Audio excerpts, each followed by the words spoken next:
Le bureau ovale a offert ce 28 février un spectacle digne des arènes romaines.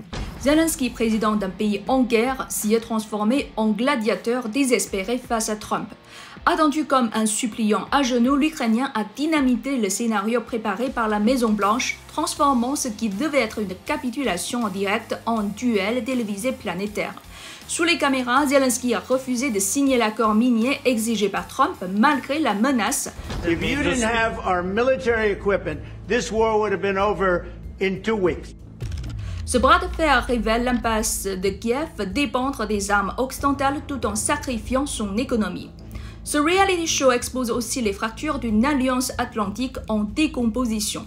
Peu avant Zelensky, Macron et Stammer s'étaient retrouvés dans le même fauteuil inconfortable, pour ne pas dire sur un banc d'humiliation. Lors d'un dialogue en ligne du G7, Macron assis timidement à côté de Trump, lui très bien installé devant son bureau, une scène symbolique d'une Europe reléguée au second plan.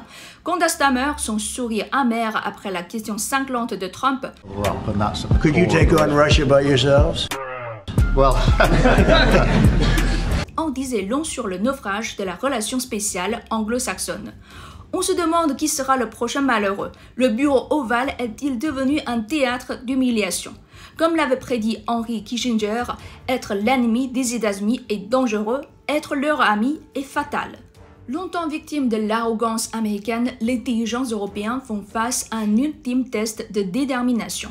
Une détermination nécessaire pour l'autonomie stratégique de l'Europe. Sinon, elle perdra toute crédibilité après la fin du conflit qui a usé leurs moyens économiques et militaires pendant 3 ans.